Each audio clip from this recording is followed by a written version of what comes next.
So let's look at a representative patient. So there's one patient who has cystoid macular edema and diabetic macular edema. I've been injecting, some response. So further injection, some response. But then it goes back, but never goes back to normal level, and patient vision does not improve significantly. Have we been doing what is appropriate for the patient? Let's go back and look at one of the OCTs. So if you see carefully, there is a small epimacular membrane here. So this epimacular membrane, the presence of which does not allow the retina to go back to its normal position completely, and that's maybe the reason why the patient may need more injections as compared to any other patient. And though the macula will look as though it's going back to its normal position, these people will come back with an edema very, very early. So we need to look for this very subtle epimacular membrane, and surgery is pretty much straightforward. We do a complete vitrectomy, and see there doesn't appear as though there's a membrane at all. But I'm trying to make an opening in the membrane with the needle, and once we get the edge and peel it, look at the size of the membrane. So this is something which may not be obvious to a clinical examination and may be obvious only on the OCT. And we do go ahead and peel the ILM as well. The ILM need not be peeled up to the arcade in these patients. Just around the fovea should be adequate, but it decreases the risk of a recurrent membrane formation. So there are focal microvascular anomalies as well, which would have to be treated with laser or with injection subsequently, but at least the tractional component is taken care of by the surgery part. So this patient did respond very well, went back to nearly normal looking macula. But only thing is, it doesn't mean that these patients will not need subsequent injections. The pharmacotherapy would also have to be continued even after the vitrectomy, because we are tackling only one part of the pathology. Other part of the pathology, which is the vascular part, is not tackled by this surgery. So pharmacotherapy would have to be continued. Another instance is diabetic macular edema and proliferative diabetic retinopathy. So you may get a patient like this with plaque of exudates at the macula with the pre-retinal hemorrhage, and these are the people who have much more tendency to have an anomalous posterior hyaloid. This hyaloid is thickened, attached in multiple places over the retina, and tends to pull. And you do an OCT, you will see multiple attachments. And here the posterior hyaloid is much more well defined. You can see the posterior hyaloid which is thickened and pulling on the retina. And if you see carefully, there will be a focal attachment here at the fovea. So we are going around that attachment and trying to trim it off. This is actually thickened posterior hyaloid into which the new blood vessels grow. So this will be the fibrovascular proliferation along with the posterior hyaloid, which results in the traction on the macula. So that is the focal attachment, which we have circumcised it and removing it. And you can go ahead and remove epiretinal membrane may be there underneath this thickened posterior hyaloid, and the ILM can also be peeled off subsequently. And if we operate sufficiently early, these patients do not bleed and the fibrovascular proliferations peel off easily. And these are the kind of gratifying results you can get. So this is after relief of the traction and panretinal photocoagulation, the same eye which looks like this. And the traction need not be at the macula and need not be very obvious as well. Say for instance, there are two different eyes. You see the fibrovascular proliferation, the peripapillary region in both the eyes. But if you magnify and see, you can see cystoid edema here and the traction being exerted here. And here again, the peripapillary and the disc traction exerts traction on the macula.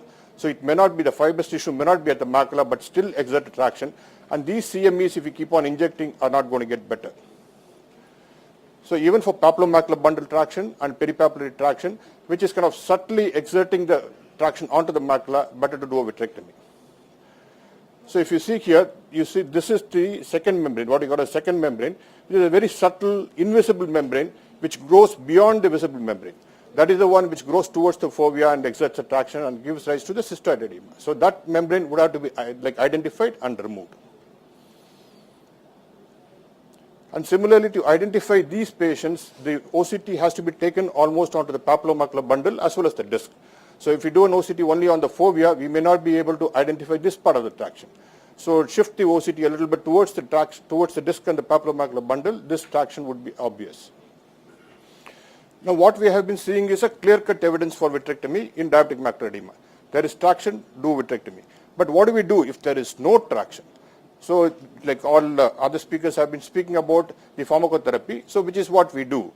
So despite which, if the patient continues to have edema, so people have been thinking, is there a role for vitrectomy?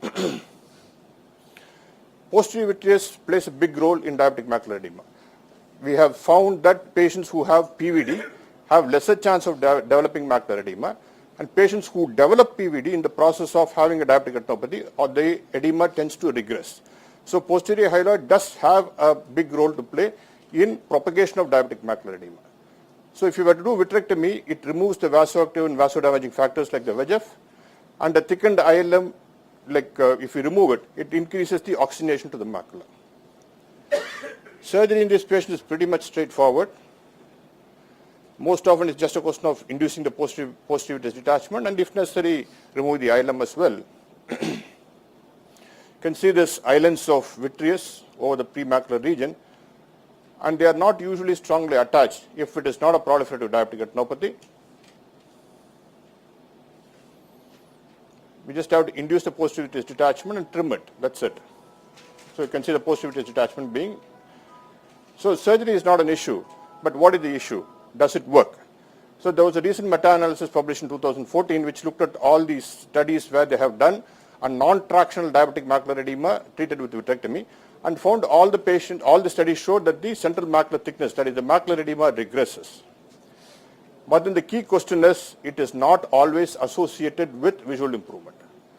So the central macular thickness decreases after vitrectomy in a non-tractional edema, but it's associated with inadequate visual improvement. One of the thought process, maybe we are operating too late. Maybe we are exhausting all the options, by which time the retina is already damaged. Then you go ahead and do a vitrectomy, patient vision does not improve. So we can consider this option if the ISOS junction and the external limiting membrane are intact. In fact, the people are looking at this issue, and there is an international trial of doing an early vitrectomy for diabetic macular edema to see if it works better than the pharmacotherapy. As I mentioned, there is a patient who underwent a vitrectomy. Despite the vitrectomy, they will come back with edema. So though the studies say that the macular edema doesn't recur, most of the time they do recur, maybe less frequently, and may need additional pharmacotherapy. So if you can compare between anti-VEGF therapy and vitrectomy, efficacy-wise, both do work as far as decreasing the central macular thickness is concerned. Anti-VEGF therapy has proved that vision does improve after the treatment. Vitrectomy is yet to prove in non-tractional edema to improve the vision. Safety-wise, endophthalmitis rates we know after injections. In vitrectomy, in addition to endophthalmitis, we have retinal detachment and cataract as a risk.